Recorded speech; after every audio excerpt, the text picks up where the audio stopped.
صاحب کتاب فرماتے ہیں مومن سے شرکت کی ابتدا 22 محرم ملوٹ سیدہ میں سالانہ مجلس اعلیٰ اشر محرم رات 8:30 بجے امام بارگاہ موسیٰ کاظم فراش ٹاؤن میں سفر کا پہلا اتوار بگش کروی مانی شاہ صاحب کے زیر امام سالانہ مجلس اعلیٰ 13 محرم ڈیری سیدہ رہاڑا میں سید شبیر حسین شاہ صاحب کے زیر امام سالانہ مجلس اعلیٰ 14 محرم شبیہ روزہ امام حسین علیہ السلام سلطانہ فاؤنڈیشن کے پاس سالانہ مجلس اعلیٰ ملک کے نوار الموضوعات کی کتاب فرماتے ہیں مومنین سے شرکت کی ابتدا ہے 6 محرم گریسی لائن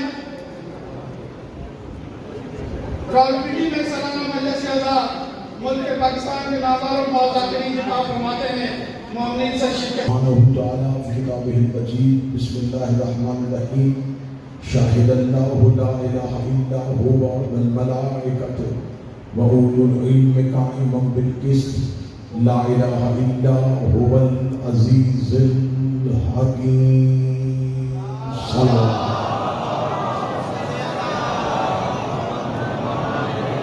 بہت کثیر تعداد ہے، جتنا ممکن ہو سکے اتنی بلند آواز میں درود تلاوت فرمائیں۔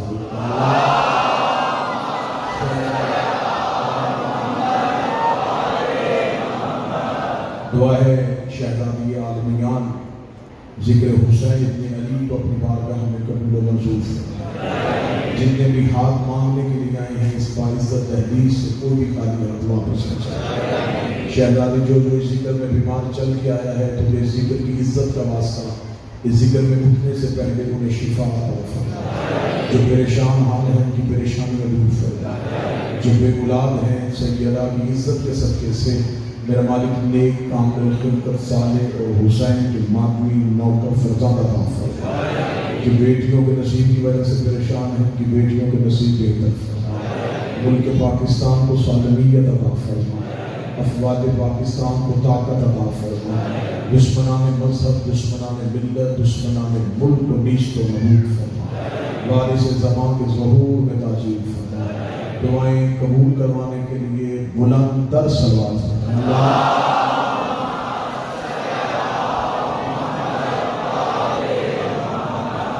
اجازت ہے سلسلہ گفتگو اپنی 5ویں نشست میں داخل ہو رہا ہے۔ گفتگو کا موضوع سورہ آل عمران کی آیت نمبر 18 شاہد اللہ ہو اللہ خود گواہی دے کس چیز پہ لا الہ الا اس کے سوا کوئی معبود نہیں۔ یہ جو لفظ ہے یہ دعویٰ ہے، اس پہ خدا کہہ رہا ہے کہ میرے پاس صرف میں ہی گواہ نہیں 2 گواہ اور ہیں، والملائکۃ میرے فرشتے وأولو العلم قائما بالقسط اور وہ صاحبان علم گواہ ہیں جو کسی سے پڑھتے نہیں بلکہ پڑھاتے ہیں۔ خدا نے لا الہ الا اللہ بطور دعویٰ استعمال کیا، اللہ کے سوا کوئی نہیں، یہ دعویٰ ہے۔ گواہ 2 ہیں، ایک فرشتے ایک اولو العلم، ایک اللہ کے ملائکہ ایک صاحبان علم۔ اس کا مطلب ہے کہ اللہ نے سنت رکھی ہے کہ جب دعویٰ ایک ہو تو گواہ کم از کم 2 ہونے چاہیے۔ تقریر شروع ہو چکی ہے، تمہید تو گزر گئی، پہلی 2 مجلسوں میں تمہید پڑھی ہے ہم نے، اب آپ کو میں نے تمہید کے مناظر سے نہیں گزارا۔ لا الہ الا اللہ دعویٰ ہے، فرشتے گواہ صاحبان علم گواہ، یہ کسی مولوی کا بنایا قانون نہیں، اللہ نے طریقہ دیا ہے کہ اگر دعویٰ ایک ہو تو گواہیاں کم از کم 2 ہونی چاہیے۔ اللہ جانے مسلمان کس عدالت کے کٹہرے میں کھڑے ہو کے توحید کی گواہیاں دیتے ہیں، یہ لا الہ الا اللہ دعویٰ کرنے کے بعد صرف ایک گواہی پیش کرتے ہیں، محمد رسول اللہ۔ ہم گواہی ایک نہیں دیتے، ہم 2 دیتے ہیں، محمد رسول اللہ علی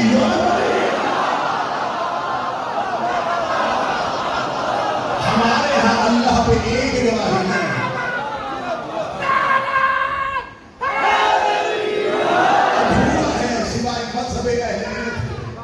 یہ دعویٰ ہے مسلمان کا ادھورا ہے جو صرف محمد رسول اللہ کی گواہی دے، کیونکہ اللہ کہتا ہے گواہیاں 2 ہونی چاہیے۔ لہذا علی ولی اللہ کو جہاں سے نکالنا سوچ کے نکالنا. علی دعویٰ نہیں، علی گواہ ہے. علی ہے توحید میں گواہ. لا الہ الا اللہ دعویٰ ہے، محمد رسول اللہ اس دعوے کا گواہ. اگر یہ گواہی نظر آ رہی ہے تو آؤ تاریخ پہ گاڑی میں چلیں. اسلام کی پہلی دعوت ہے، نام اس کا دعوت الشیعہ ہے. 40 کافروں کو دعوت ایمان دی گئی ہے. ابو طالب کے گھر میں اسلام کی پہلی دعوت ہوئی ہے. مرضی کے مومن کے سر پہ اڑا کر کے پوچھ، اسلام کی پہلی دعوت جسے دعوت الشیعہ کہتے ہو، یہ جو 40 کافر اکٹھے کیے تھے، یہ کس کے گھر ہوئی تھی؟ دینیات ہو، اسلامیات ہو، مذہب اسلام کی کتاب ہو، ابن خلدون سے لے کے شبلی نوانی ہو، شبلی نوانی سے لے کے طاہر القادری ہو، طاہر القادری سے لے کے سلیمان ندوی ہو، سب نے لکھا کہ اسلام کی پہلی دعوت حضرت ابو طالب کے گھر میں ہوئی. اسلام آباد کے جبل غفیر میں شیعہ قوم کا ماتمی اس سے سوال پوچھنا چاہتا ہے، ہمیں بتاؤ ابو طالب کا گھر کہاں تھا؟ وہ کہتے ہیں مکہ میں. اب میرے دوسرے سوال کا جواب دو، اللہ کا اپنا گھر کہاں تھا؟ وہ بھی مکہ میں. تو جب اللہ کا اپنا گھر تھا تو اسلام کی دعوت ابو طالب کے گھر میں کیوں ہوئی؟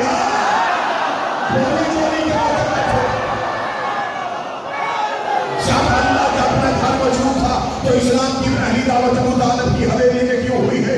کیا مسلمانوں کو پتہ چل گیا کہ ابو طالب نے کلمہ نہیں پڑھا؟ کیا اللہ کو نہیں پتا تھا کہ ابو طالب نے میرا کلمہ نہیں پڑھنا؟ جب خدا کو پتا تھا تو پھر کافر کے گھر میں اسلام کی پہلی دعوت رکھنے کی ضرورت کیا تھی؟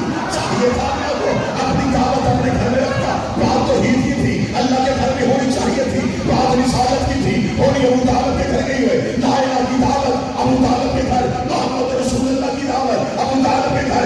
میرے اللہ یہ دعوت تم نے اپنے گھر میں کیوں نہ رکھی؟ جب میں نے تاریخ کے مولویوں سے پوچھا، جب میں نے مول میں تک گریبان پکڑا تو مول تک نے مجھے مجبوری بتائی. اس کا مجبوری یہ ہے کہ دعوت خانہ کعبہ میں اس لیے نہیں ہوئی تھی کہ تب کعبہ میں بت رہتے تھے، تب کعبہ میں بت رہتے تھے، تب کعبہ میں بت رہتے تھے. ان کے بچہ مہمان کے گھر بت تھے، عمران کے گھر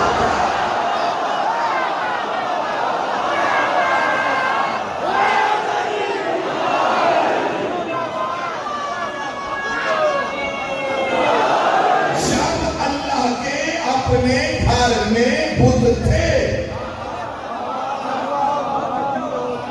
تب بھی حضرت ابو طالب کا گھر اس قابل تھا کہ وہاں اسلام کی دعوت ہو. صرف دعوت لوگ اکٹھے نہیں تھے، حضرت ابو طالب نے کھانا بھی کھلایا. لفظ تبدیل کر کے دوں، اسلام کا پہلا لنگر علی کے باپ نے دیا.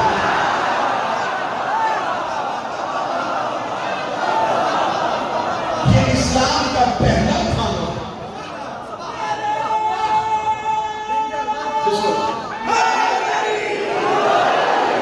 اور آج بھی اس لنگر کا صدقہ سب سے زیادہ لنگر علی کے بیٹوں کے گھر میں بنتا ہے. حضرت ابو طالب نے پہلا کھانا کھلایا. صرف کھانا نہیں کھلایا، دعوت کا اہتمام کیا، ذکر کا اہتمام کیا. یعنی میں لفظ تبدیل کا بڑا اچھا بڑا موضوع جملہ دیتا ہوں. ابو طالب کے گھر میں اسلام کی پہلی مجلس ہوئی. مجلس کہیں گے، اسلام کی پہلی مجلس کے بانی ابو طالب تھے، پہلے ذاکر محمد تھے. یہ پہلی امت کا اہتمام ہو، 40 کافر آ کے بیٹھ کے رسالت جماعت تقریر کے لیے اٹھے اور اٹھ کے کہے ہوگا ایھا الناس قولوا لا الہ الا اللہ. اے انسانوں کہو اللہ ایک ہے. اس سے پڑھ کے آمنہ کے بیٹے کا کرم کیا ہوگا کہ وہ انہیں انسان کہہ رہے تھے. سامنے عرب کے درندے بیٹھے،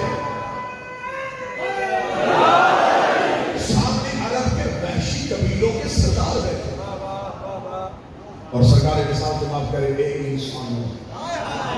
یہ کرم تھا عبداللہ کے بیٹے کا. قولو کہہ دو لا الہ الا اللہ. اب تقریر نتیجوں میں لا دی گئی. آیت کیا ہے؟ میں اپنی توحید پہ خود گواہ ہوں. اور ایک میرے فرشتے ہیں اور ایک صاحبان علم ہے. یہ دعویٰ اللہ نے عرش پہ کیا تھا. میں تصویر فرش پہ دکھانے لگا. نبی نے کہا کہو اللہ ایک ہے, بس ایک. اب کن سے کہہ رہا ہے؟ ایک ایک گھر میں کئی کئی خدا رہتے ہیں. بھائی مکہ کسی ایک بت کی پوجا تو کرتا نہیں تھا, ہر گھر میں کئی بت تھے. کتنا مشکل تھا میرے نبی کے لیے یہ اعلان کرنا کہ جس ایک ایک گھر میں کئی خدا رہتے تھے ان کے درمیان کھڑا ہو کے کہہ رہا ایک ہے. یعنی کہ ان کے گھر میں بیٹھے خدا ابو طالب کے گھر میں کھڑے ہو کے محمد نے جھوٹے کہہ رہے ہیں. وہ ابھی ابھی اپنے خداؤں کے آگے سجدہ کر دیا ہے اور رسول کہہ رہے ہیں ایک ہے.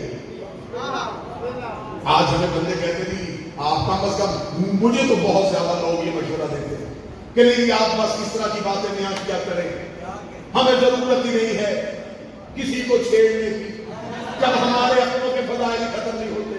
یہ نصیحت اپنے پاس رکھو, یہ نصیحت نبی کو کر کے دے کہ یا رسول اللہ ہمیں کیا ہے ان کے بتوں کو کہنے کی, آپ صرف اپنے خدا کی بات کریں. لیکن نبی نے کہا میرے مذہب کا اصول ہی نہیں ہے, میرے مذہب میں انکار پہلے ہے اقرار بعد میں ہے, تمنا پہلے ہے تمنا بعد میں.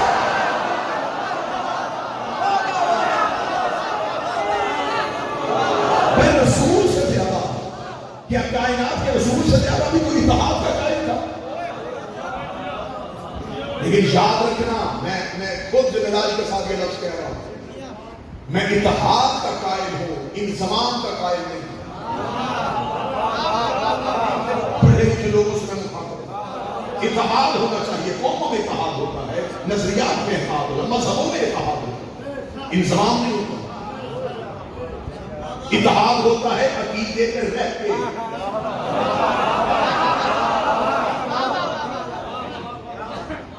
یہ باتیں میں ممبر سے کہہ رہا ہوں, مجھے اس کے نتائج بھگتنے پڑ رہے ہیں, لیکن میں پھر بھی اپنی قوم کو کہہ رہا ہوں مذہب شیعہ کی چار دیواری میں رہ کے کسی سے دوست نہیں کرنا. ہم اتحاد کے قائل ہیں, ہم اتحاد کریں کہ ہاں ٹھیک ہے کوئی اپنے نظریے پر رہے, ہم سے معاشرے میں زندگی گزارنے کے لیے دوستی رکھتے, اپنے نظریے میں رہے. ہم اپنے نظریے سے ایک انچ باہر نہیں کریں.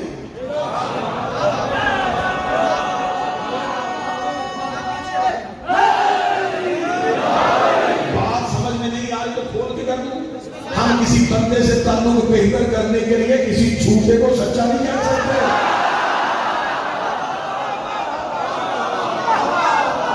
ہمیں کیا مجبوری بنی ہے؟ ہمیں کوئی مجبوری نہیں ہے کہ ہم کہیں گے صاحب ہم آپ سے تعلقات بہتر کرنا چاہتے ہیں تو چلے ہم ان کو بھی مان لیتے. نہیں, اتحاد ہے تو عقیدے میں رہتے, انضمام نہیں ہے. انضمام اور ہے, اتحاد اور ہے. انضمام کہتے کسی میں ضبط ہونا. مثال دے دیتا ہوں, آج کل میرے مذہب کے ساتھ کم از کم شیعہ مذہب کے ساتھ جو سب سے بڑی چور بازاری ہو رہی ہے وہ یہی ہو رہی ہے. اتحاد کے نام پہ تو میں دشمن کے ہاتھوں پہ چلا, اتحاد کے نام پہ اتحاد کا چورن بیچ کے میرے مذہب کے عقیدے فروخت کیے جا. ہم اتحاد کریں گے عقیدے میں, انضمام نہیں ہوگا. اتحاد اور انضمام کیا ہے؟ چائے بنانے کے لیے آپ کو دودھ چاہیے, پتی چاہیے, یہ دونوں چیزیں برابر رکھی ہوئی ہیں, یہ اتحاد ہے. جب یہ کٹھی ہو گئی انضمام, اب اس میں سے دودھ لہلا کر کے دکھا, ہو نہیں سکتا. باہر تھے تو اتحاد تھا, اندر آئے تو انضمام ہو گیا. عقیدے پہ رہ کے اتحاد کرنا اتنا بھی کسی میں گھل ملنا چاہنا کہ مشکل ہو جائے گی. اپنا کون ہے اور بیگانہ کون؟ شیعہ رہ کے اتحاد کرو, شیعہ مذہب میں رہ کے اتحاد. نبی سے زیادہ کون اتحاد کا قائل تھا, لیکن نبی نے مکے کے کافروں میں, یہ نبی کا آبائی وطن ہے, یہ رسول کے باپ دادا کا وطن ہے. عرب کے لوگ نبی کے باپ کا بھی احترام کرتے تھے, نبی کے دادا کا بھی احترام کرتے تھے. قطر میرے نبی نے یہ نہیں کہا کہ میرے ایک جملے سے میرے باپ دادا کے بنائے ہوئے تعلقات خراب ہو جائیں. نبی کہا نہیں, کہو اللہ صرف ایک. اور کہا عبداللہ کا بیٹا تو جنہیں ہم مانتے ہیں وہ جھوٹے ہیں. انہوں نے کہا تیرا اللہ؟ فرمایا میرا اللہ ہے ایک۔ 40 کافروں نے سر اٹھائی، اسلام کی پہلی دعوت ہے۔ 40 کافروں نے سر اٹھا کے کہا کہاں ہے؟ اب دوسرا مشکل دعویٰ رسول کرنے لگے، نظر نہیں آتا، دکھائی نہیں دیتا۔ جب میں دکھائی نہیں دیتا تو عرب کے کافر کہکا مار کے کہنے لگے اچھا تیرے کہنے پہ اگر تیرے خدا کو مان بھی دیں تو اسے کیسے مانے جو نظر ہی نہیں آتا، اسے کیسے مانے جو دکھائی نہیں دیتا، جبکہ جنہیں ہم سجدہ کرتے ہیں وہ دکھائی بھی دیتے ہیں، وہ نظر بھی آتا ہے۔ یہ کون بتائے گا کہ تمہارا اللہ ہے اور تمہارا اللہ سچا ہے؟ اس بات کی گواہی کون دے گا؟ اتنا کہنا تھا گواہی کون دے گا، گواہی کون دے گا؟ تقریر جسے یاد ہے، جسے موضوع یاد ہے، گواہی کون دے گا؟ نبی فرمایا اشہد انی محمد رسول اللہ، میں گواہی دیتا ہوں کہ میرا اللہ ایک ہے، اس لیے میں گواہی دے رہا ہوں کہ میں محمد اللہ کا رسول ہوں۔ انہوں نے کہا اچھا تو اس کا رسول ہے تو گواہی دے رہا ہے، اب یہ گواہی کون دے گا کہ تو اس کا رسول ہے؟ ابھی نبی چل سے کہ مکے میں کون بولے گا یا پیچھے سے بچپن گالی اپنے بچوں پہ اٹھ کے کھڑا ہوا اور کھڑے ہوئے گا اشہد انی علی ولی اللہ، میں گواہی دیتا ہوں کہ تو اس کا رسول ہے اور وہ اللہ ہے۔ کافروں نے پیچھے مڑ کے کہا تو کس عہدے کے ساتھ گواہی دے رہا ہے؟ فرمایا اس لیے کہ میں اس کا ولی ہوں اور اس کا رسول ہوں۔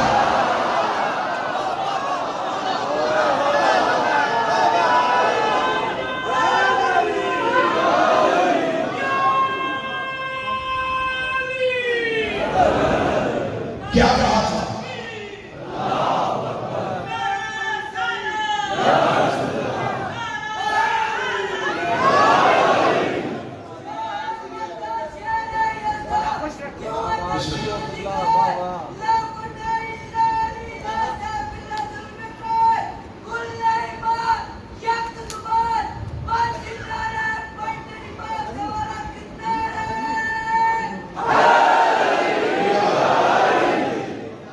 لا الہ الا اللہ۔ اب یہ دعوت ہے لا الہ الا اللہ، گواہی کس نے دی؟ محمد رسول اللہ۔ پیچھے سے گواہی کس نے دی؟ مجھے حسین کی عزت کی قسم، دین کی آخری گواہی کا نام علی ولی اللہ۔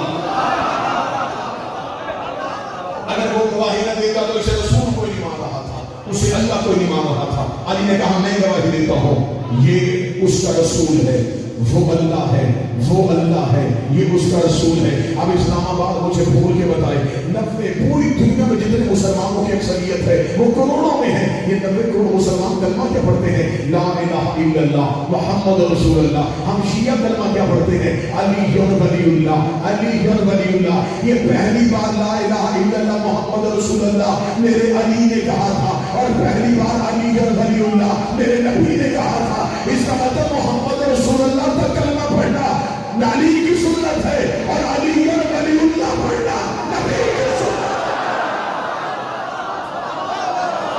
یہ پہلی گواہی علی بن ابی طالب۔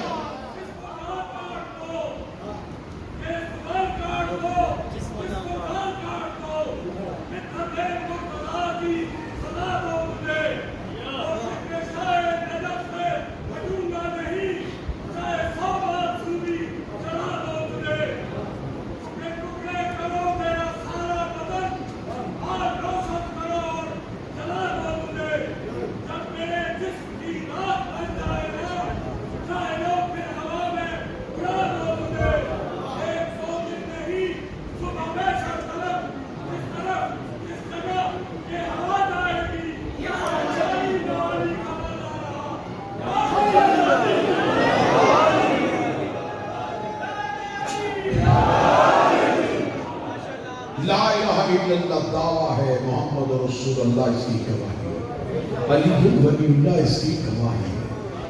ہم علی کی گواہی نہیں دیتے، ہم توحید کی گواہی دیتے ہیں۔ ہم علی ولی اللہ کہہ کے علی پہ گواہی نہیں دے رہے، ہم توحید پہ گواہی دے رہے ہیں۔ لہذا علی ولی اللہ پڑھنے والے کی توحید کو مشکوک نہ سمجھنا۔ تمہارا تمہارے پاس صرف دعویٰ ہے، ہمارے پاس علی کی صورت میں دلیل ہے۔ لا الہ الا اللہ دعویٰ، 14 اس کی دلیل ہے۔ دلیل ہی کو کہتے ہیں حجت۔ سرکار دلیل کو کہتے ہیں حجت۔ میرے ہاتھ میں شہنشاہ کا دور ہے، مامور رشید نے خط لکھا امام علی بن موسیٰ رضا علیہ السلام کو۔ امام ہشتم مدینہ سے چلے بذریعہ نیشاپور امام خراسان پہنچے۔ نیشاپور جو زیارات کا سفر کر کے آئے، نیشاپور آج بھی زیارت قدم گاہ ہے سرکار آج کے شہنشاہ، وہاں پہ چشمہ ہے سرکار علی بن موسیٰ رضا۔ نیشاپور تک میں اپنے موضوع سے ایک لمحے کے لیے نہیں ہٹ رہا، بالکل موضوع کے ساتھ متصل ہوں۔ امام کی سواری نیشاپور تک پہنچی، 25,000 محدثین ہاتھوں میں کاغذ قلم اٹھا کے رضا کا انتظار کر رہے تھے۔ 25,000 محدثین انتظار کر رہے تھے۔ کیوں؟ اس سے پہلے ہر دور کے محمد کو اتنا قید رکھا گیا تھا، اتنا محدود رکھا گیا تھا، زمانہ علم کے لیے ترس رہا تھا، زمانہ بے چین تھا کہ کوئی محمد آئے، کوئی علی آئے، ہمیں کوئی نہ کوئی حدیث سنائے۔ یہ علی ابن موسیٰ رضا کے انتظار میں تھے۔ کتنے کاغذ قلم؟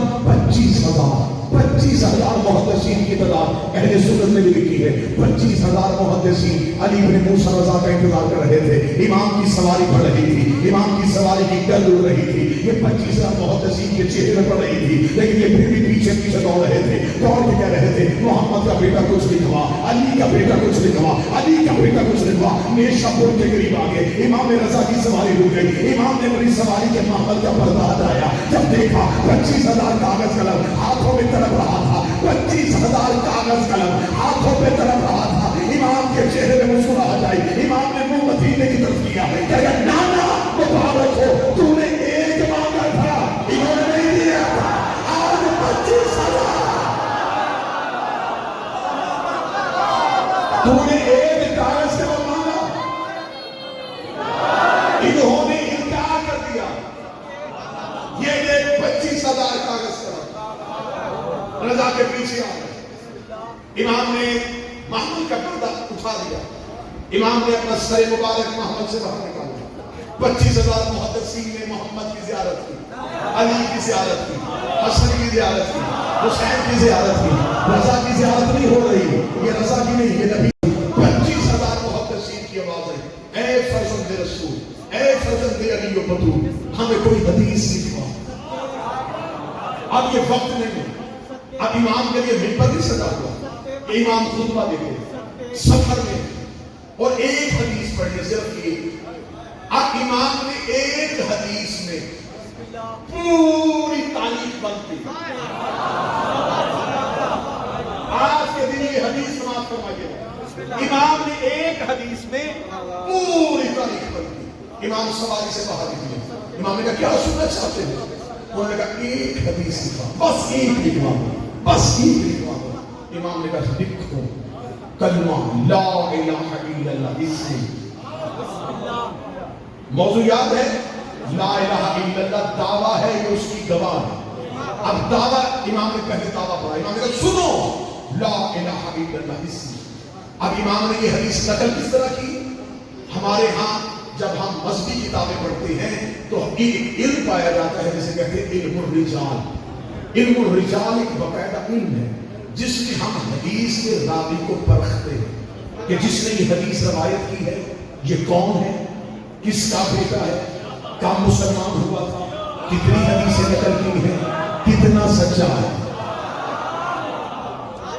ہم علم الرجال، اور علم الرجال صرف مذہب جعفریہ میں نہیں، تمام مسالک کے علماء علم الرجال کے قائل ہیں کہ روایت سے پہلے راوی کو پرکھو، یہ راوی کون ہے، کس کا بیٹا ہے، کس کا پوتا ہے، کس شجرے سے ہے، کس قبیلے سے ہے، کس کے ساتھ معصوم کے ساتھ کتنی زندگی گزاری ہے، کتنی روایتیں نقل کی ہیں۔ جو روایتیں نقل کی ہیں وہ مرسل ہے، وہ مرفوع ہے، موثق ہے، مستند ہے۔ پہلے راوی کو پرکھتے ہیں، پھر ہم روایت کو تلاش کرتے ہیں۔ اور یہ مذہب جعفریہ کی سب سے بڑی سچائی ہے کہ ہم نے آج تک نہیں دیکھا کہ راوی کون ہے، ہم یہ دیکھتے ہیں کس معصوم کی نوکری میں رہا ہے، کس معصوم نے اسے مستند قرار دیا ہے۔